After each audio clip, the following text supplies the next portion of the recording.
જય માતાજી મિત્રો, શ્રી કિચનમાં આપનું હાર્દિક સ્વાગત છે। આજે આપણે બનાવશું દેશી રીંગણાનું શાક। તો આ વાડીના દેશી રીંગણા લઈ લીધા છે। પછી વઘાર માટે લીમડો છે, કોથમીર, એક થોડોક જ અડધી ચમચી જેવો જ ગોળ લેવાનો, રેગ્યુલર મસાલા, લસણવાળી ચટણી, સ્વાદ પ્રમાણે મીઠું। તો હવે આપણે એનો વઘાર કરશું। તો હવે આપણે આ 2 પાવરા તેલ લઈ લીધું છે, હવે વઘાર કરશું। અડધી ચમચી જીરું લેવાનું, ચપટી રાઈ લેવાની, 2 મીઠા લીમડાના પાન નાખવાના,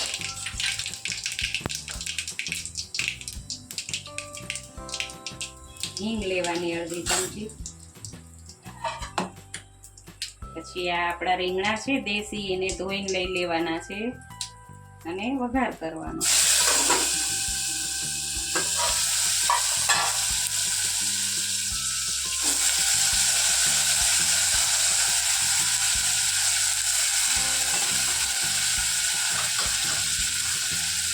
અડધી ચમચી હળદર નાખવાની,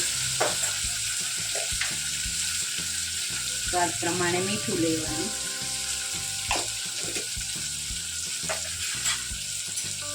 હવે એને મિક્સ કરી દેવાનું।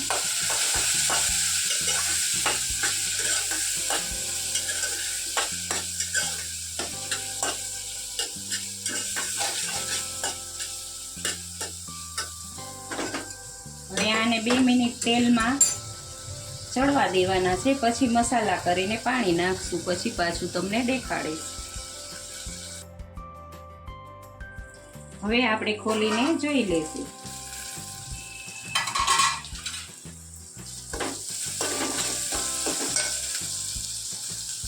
તો જુઓ તમે, હવે રીંગણા અસલ ચડી ગયા છે।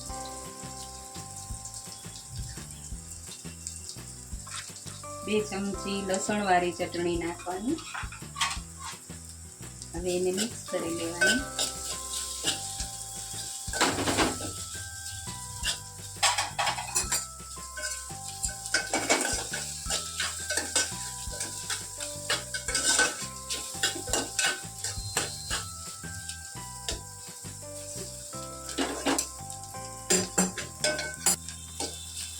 જો હવે આ ચટણી સરસ મિક્સ થઈ ગઈ છે, બહુ તેલ નથી નાખવાનું, માપનું જ તેલ લેવાનું છે।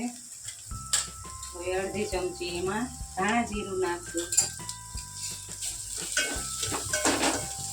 થોડુંક રસાવાળું બનાવી એટલે શાક બહુ જ ટેસ્ટી લાગશે। આમ તો ચડી જ ગયું છે, હવે એક થોડુંક પાણી લેવાનું છે।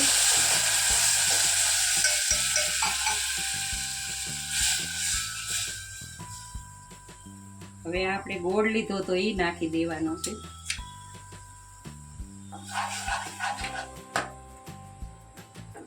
થોડોક ગોળ નાખશો એટલે ટેસ્ટી બહુ જ લાગશે શાક, એમાંય દેશી રીંગણા એટલે બહુ સરસ શાક બને।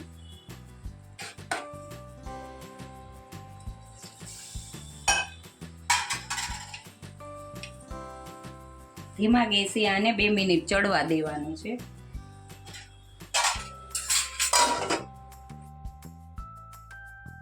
હવે આપણે જોઈ લઈશું।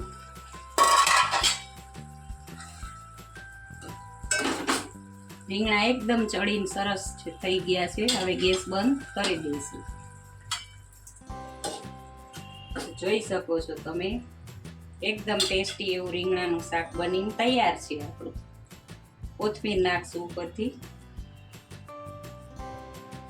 જો તમને આ મારો વિડીયો ગમ્યો હોય તો લાઈક, શેર ને સબસ્ક્રાઈબ કરવાનું ભૂલતા નહીં।